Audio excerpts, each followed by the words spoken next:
Sveiki, mėly bičiuliai.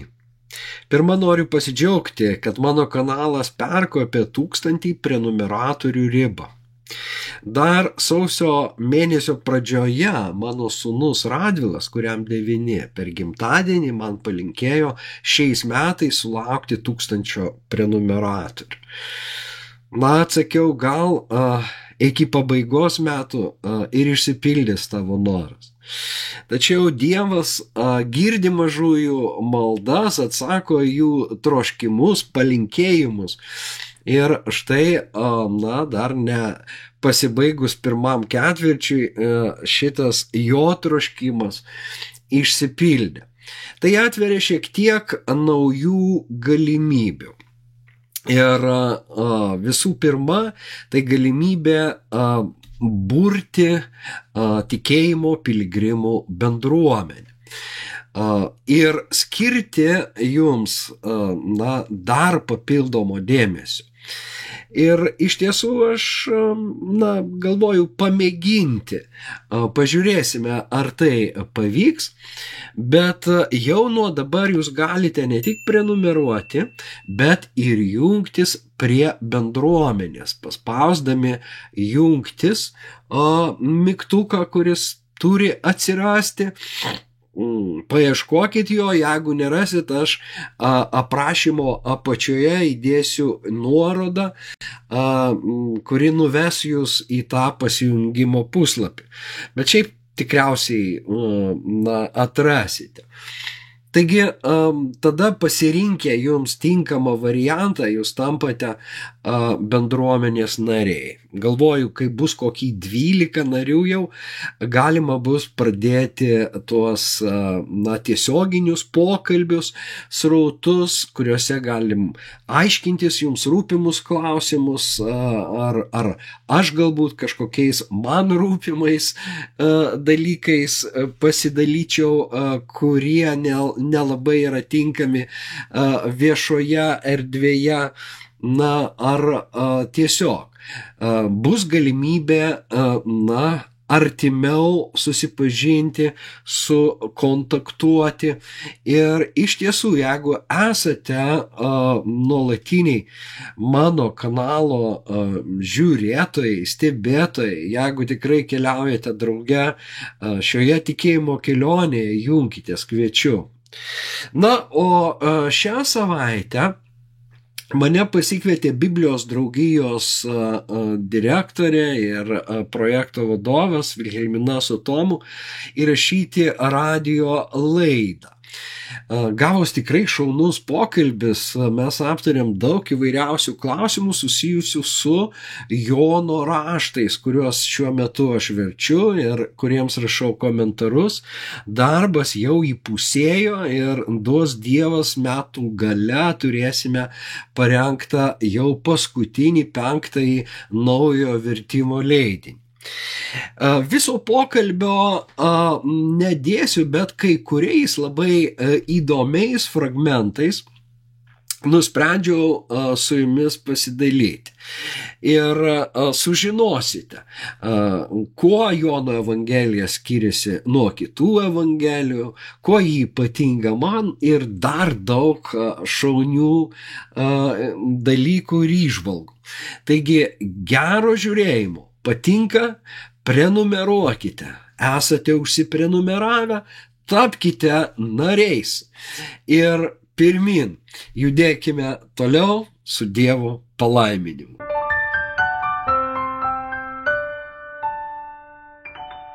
Šiuo metu jau yra baigiamoji dalis, tai yra darbas prie Jono raštų. Tai yra ir Evangelijos pagal Joną, Jono laiškus ir apreiškimą. Tai pagrindinis šių raštų vertėjas ir komentarų autorius yra daktaras Giedrius Saulytis, todėl jį pasikvietėme pokalbiui, o kalbinsime mes Lietuvos Biblijos draugijos darbuotojai, projektų vadovas Tomas Mačeliūnas ir aš direktorė Vilhelmina Kalinauskienė. Yra daug komentarų, daug aiškinimų, daug supratimų, kaip jūs paaiškintumėt. Tas darbas nėra toks paprastas, tiesiog. nepaprastas, bet ir be galo įkvepiantis. Verčiant Jono raštus, patenki į Jono pasaulį, į visai kitokią visatą, nei, tarkime, dirbant su sinoptinėmis evangelijomis. Jono metu tos evangelijos jau cirkuliavo ir matyt Jonas nusprendė užpildyti spragas. Bet dar daugiau, jis pateikė kitą, sinoptikų dar neatrastą perspektyvą. Ir ji, mano nuomonė, kilo būtent iš autoriaus artimos bendrystės su šventąja dvasia, kurią jisai Evangelijoje pristato kaip parakletą. Nei vienas kitas autorius šito graikiško daiktavardžio parakletos nevartoja. Įdomu ir tai, kad net Septuagintoje mes neatrandame parakletos. Žodį vartoja, sakykime, Filonas Aleksandrietis ir dažniausiai jisai numano žmogų pašauktą būti šalia, ypač teisme. Taigi natūralu, kad tai yra advokatas. Natūralu, kad tyrėjai nori išsiaiškinti, kągi Jonas norėjo pasakyti apie šventąją dvasią, pavartodamas būtent šitą žodį. Ir, žodynuose reikšmės yra pateikiamos kaip padėjėjas, patarėjas, užtarėjas, gynėjas, guodėjas. Ir iš tiesų, graži iliustracija būtų lietuvių vertėjai, kaip jie vertė parakletą. Štai Bretkūnas, linksmintojas, jam tai buvo linksmintojas. Kvantas, Bitneris, Giedraitis, palinksmintoja. Taip pat pasirinko būtent šventąją dvasią kaip teikiančią džiaugsmą. Visai ne advokatą, nors ir advokatai nudžiugina. Bet panašių kelių ėjo ir Chilinskis bei Skvireckas. Jie vertė parakletą kaip ramintoją. Jurėnas padėjėja. Kavaliauskas globėja. Burbulio redakcijoje mes atrandame kituose vertimuose dažnai sutinkamą guodėją. Bet turint omenyje, kaip Jonas tai vartoja savo pirmame laiške, kalbėdamas apie Jėzų, jis Jėzų taip pat įvardina kaip parakletą ir ten jis be abejo yra užtarėjas pas Dievą. Jis užtarė mus, kai mes suklystame, kai mes nusidedame. Ten vienareikšmiai yra užtarėjas. Ir jeigu laikytis nuoseklumo, regis patarėjas jau Evangelijoje yra geriausias atitikmuo, nes tai yra ta pati šaknis lietuvių kalboje ir ta reikšmė tikrai figūruoja. Jėzus Jono Evangelijoje negali būti užtarėjas, jis dar nepradėjęs tos, aukščiausio kunigo tarnystės, kurią jisai pradeda užžengęs į dangų pas tėvą, bet, jis yra mokinių gynėjas. Tačiau, kai jis sako apie šventąją dvasią, jį pamokys, primins jums tai, ką aš kalbėjau, tai nėra vien užtarėjo, tai yra ir patarėjo, būtent patarėjo vaidmuo. Ir be abejo, vėlgi komentare aiškinamos tos vietos, nes Evangelijoje keturis kartus sutinkame parakletą. Bet, tai tik buvo vienas pavyzdys. Apskritai, Jono Evangelijos struktūra yra įstabi. Visa Evangelijos struktūra Karkasas tai 7 Jėzaus padaryti stebuklai. Kai kas, iš karto pastebi, kad ir Apreiškimo knygoje Jonas, tą apokaliptinį skaičių 7 labai dažnai vartoja. Iš tiesų ten irgi prasideda Apreiškimo knyga nuo 7 laiškų 7 Azijos bendruomenėms. Po to mes išvystame Dievo rankose esančią knygą su 7 antspaudais, kurios gali atplėšti tik tai Dievo avinėlis. Tada nuskamba 7 trimitai, po to sugriaudžia 7 griaustiniai, išliejami 7 dubenys Dievo rūstybės. O čia Evangelijoje 7 stebuklai. Ir jie, pradedant pirmuoju Galilėjos Kanoje, kur Jėzus paverčia vandenį vynu, ir baigiant paskutiniuoju Lozoriaus prikėlimu iš mirusiųjų, yra tam tikra progresija. Ir akivaizdu, kad paskutinis jau kulminacinis stebuklas tai yra paties Jėzaus prisikėlimo šešėlis, toks provaizdis, tuoj iš mirusiųjų prisikels ir pats Jėzus. Ir tuomet Jonas tą karkasą užpildo turiniu. Jėzaus pamokymai dažniausiai yra susiję su tuo jo padarytu, beje, ne stebuklų, o ženklų, vartojamas semėja, ženklas, tai yra ženklai. Ir, prikėlęs Lozorių, Jėzus kalba apie tai, kad aš esu prisikėlimas ir gyvenimas. Kas tiki mane, nors ir mirtų, gyvens. Tai yra be galo stipru. Padauginęs duoną, jisai nuo tos žemiškos duonos pereina prie dangiškos duonos. Ir sako, kad, tai tėvas jums duoda tikrąją duoną. Aš esu duona nužengusi iš dangaus, teikianti pasauliui vėlgi gyvenimą. Ir plušėkite ne dėl žūvančio maisto, bet dėl nepražūvančio. Tai yra dėl paties Kristaus ir jo dovanojamų malonių. Aš paminėjau Dievo avinėlį. Vėlgi, čia galbūt pasakyčiau, kad versdamas Apreiškimo knygą įsitikinau, kad tai vieno autoriaus tekstai. Nors žanro prasme Apreiškimas yra visai kitoks negu Evangelija ir laiškai. Dėl šitų nedvejoja niekas, kad tai vienas autorius parašė. Dvejojama tik, ar tai buvo apaštalas Paulius. Atsiprašau, ar apaštalas Jonas.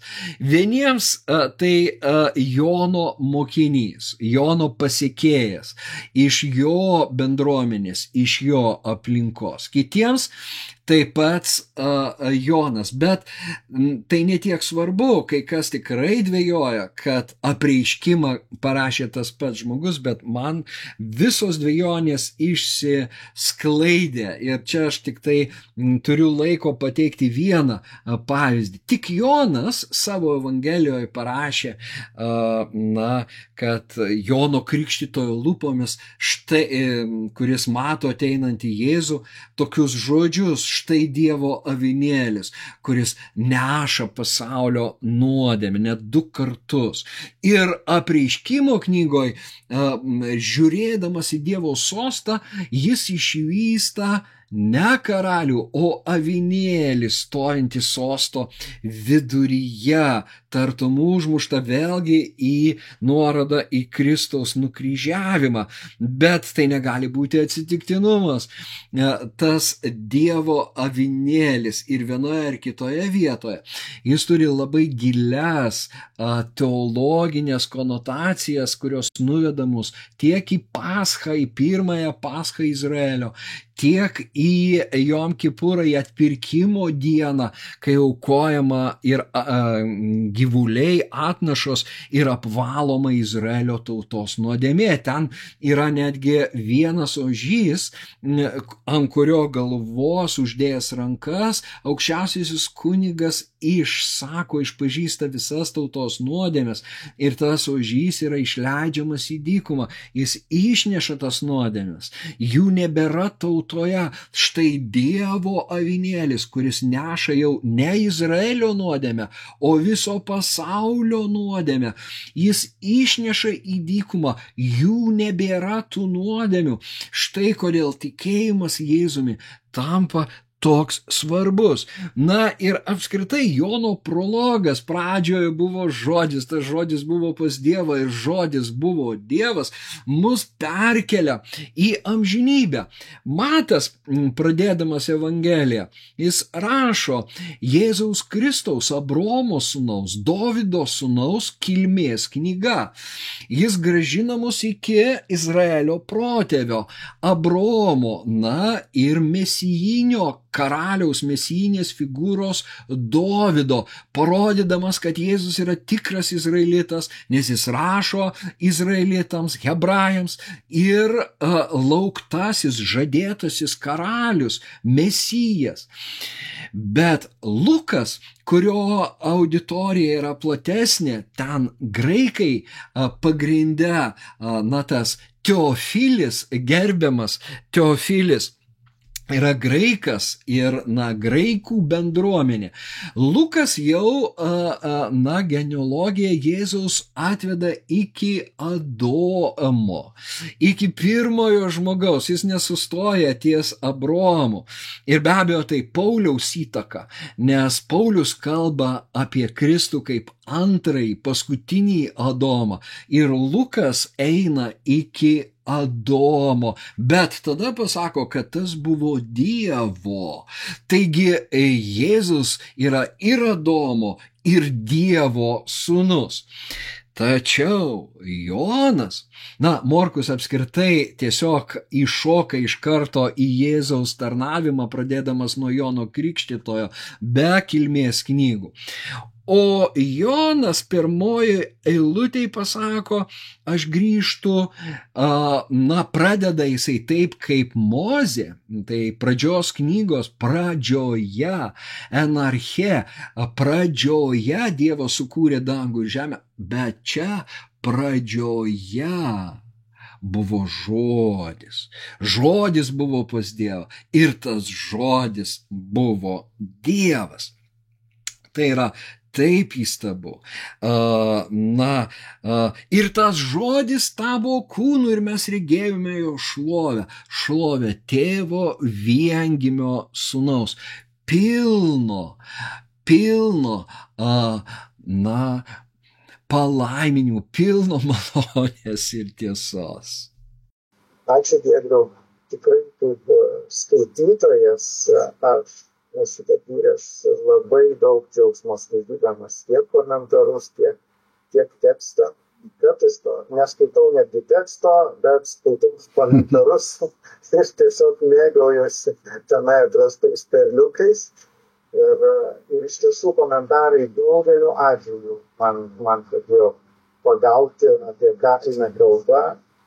Bet gal ir pats dar turite kokių labai sėkmingų pavyzdžių.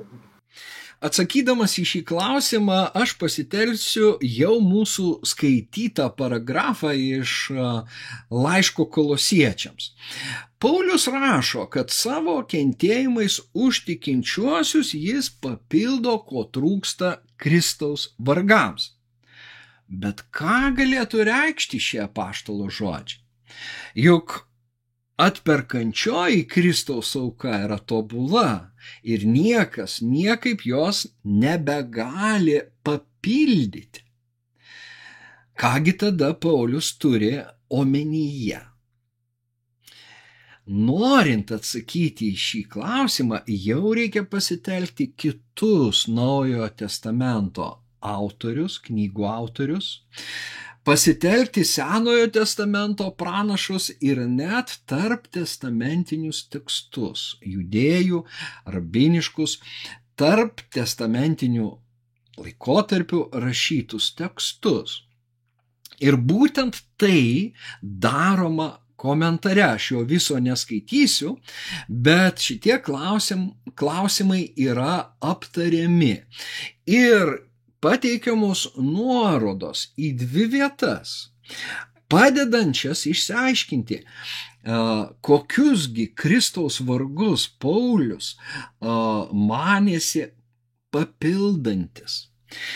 Paaiškėja, kad būtent apokaliptinėse, tarptestamentinėse knygose, kurios iš tiesų Makabėjų sukilimo laikais tapo ypatingai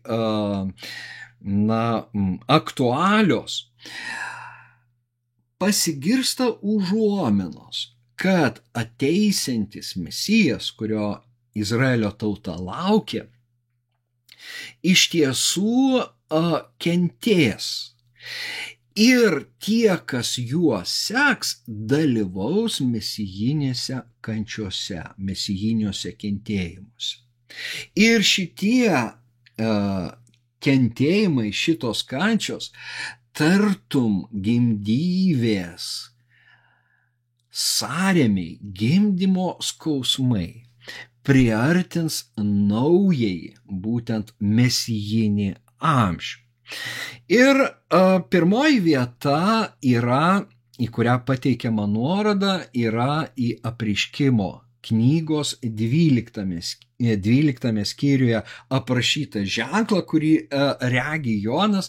Tai būtent moterį, rėkiančiai iš skausmo gimdymo skausmuose, jinai rėkia ir pagimdo berniuką, kuris paimamas į dangų. Tai yra be abejo Kristaus ženklas ir visų pirma, gimdančio Izraelio ženklas. Pranašo Izaijo knygoje yra daug vietų, tokių, kad mes šaukėme, kankinomės, tarytum gimdydami ir visgi pagimdėme vėją, mums nepavyko. O štai Naujojo testamento autoriai parodo, kad Dievui pavyko per Jėzų Kristų ateina tas naujasis mesijinis amžius, tik kitaip nei Makabėjai įsivaizdavo, nei ankstesnės kartos to laukė. Bet kita vieta, į kurią pateikiama nuoroda laiške Kolosiečiams, yra Mato 24 skyrius. Tai iš tiesų eschatologiniai pamokymai, paprašytas mokinių paaiškinti, kaip atrodys pasaulio pabaiga, amžiaus pabaiga. Jėzus pradeda kalbėti jiems apie ženklus. Tauta sukils prieš tautą, karalystė prieš karalystę, kai kur kils badmečių ir žemės drebėjimų, bet visa tai tik sąrėmių pradžia. Ir komentare jau aiškinama, kad karai, badmečiai ir žemės drebėjimai yra būdingi apokaliptinės literatūros vaizdiniai. Antra Barucho knyga, antra Ezro knyga apie tai kalba. Ir negandos, kaip skausmingi išmėginimai, atskiriantis teisiuosius nuo nedorėlių, svidres nuo grūdų, tai Mato terminai ir palyginimai. Šitos negandos turi ištikti pasaulį amžiaus pabaigoje prieš ateinant Mesijo karalystę. Ir be abejo staiga skaitytojas, jeigu jisai seks šitomis nuorodomis ir aiškinimais komentaruose, staiga susidaro ištisą vaizdą, kad Pauliaus teologija formavo judaistinę eschatologiją. kad ji kalbėjo apie Mesijo pasekėjų dalyvavimą jo kančiose, į kurios priartina naująjį amžių, štai Paulius to ir laukia. Jis laukia Kristaus antrojo pasirodymo, pilno Dievo karalystės atsiverimo, bet supranta, kad be sąrėmių, be skausmų, be kančių to niekaip neišvys. Ir jis tarsi sako, aš papildau, aš gimdau drauge su Kristumi ir drauge su kitais kankiniais tą pažadėtai mesijinį amžių. Na, štai tokiu būdu skaitytojas įvedamas į Pauliaus teologiją, į Naujojo testamento eschatologiją ir susidūręs su skirtingomis ištraukomis, jis jau pats gali pabandyti jas sujungti. Nors pradžioje tai, be galo sunku, tarkim, sujungti Kolosiečiams 1 skyrių su Mato 24 skyriumi ir Apreiškimo 12 skyriumi. Bet šita pagalba, tai pagalbos ranka ištiesta skaitytojui, eikime drauge, mokykimės drauge, pažinkime kartu mūsų Dievą. Ačiū Giedriau. Nepaprastai įdomu ir kaip paminėjau, tos 7 ženklus Apreiškimo knygoje taip pat yra turime 7, kalbant apie autoriaus pomėgį. Tikrai labai įdomu ir jums kaip vertėjui, tiek susidūrus būtent šiuo metu, šiuo laikotarpiu su Jono raštais. Koks yra jūsų mėgstamiausias tekstas arba galbūt naujai atrastas tekstas, kuris jums ypatingai šneka šiuo metu? Prologas be abejo yra įspūdingas. Bet dar paminėsiu vieną sakinį, kuris tiesa atkartojamas keletą kartų. Tai mokinys, apie mokinį, kurį Jėzus mylėjo. Ir greičiausiai ne man vienam būtent šita užuomina, šitas mokinio, kurį Jėzus mylėjo, išskyrimas staiga prabyla labai asmeniškai. Jonas pirma nenori pasakyti, kad kitus mokinius Jėzus mylėjo mažiau. Nes apie tą patį Lozorių yra tiesiai šviesiai parašyta, kad jis jį mylėjo ir net kiti, žiūrėdami, kaip Jėzus dejavo prie mirusiojo kapo, sako, matai, kaip jis jį mylėjo, galėjo ateiti anksčiau ir išgydyti. Ir Jonas neturi omenyje, kad mažiau mylimi kiti. Jis tiesiog kalba apie savo vidinį pasaulį ir žinojimą. Jis žino, kad yra Jėzaus mylimas. Štai iš šito taško ir rašo, kiekvienas turi žinoti, kad Jėzus jį myli, arba pažinti tą meilę, kurią Dievas Jėzuje Kristuje mus myli. Ir dabar, pasiekti tą tašką, tai yra ir ėjimas link brandos, nes kol mes nebrandus, mes dvejojame Dievo meilę.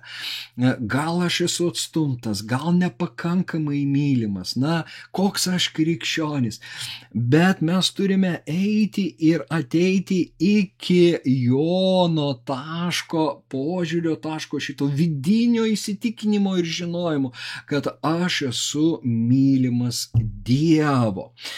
Vienas iš mokinių, tas, kurį Jėzus mylėjo, buvo prigludęs prie Jėzaus krūtinės.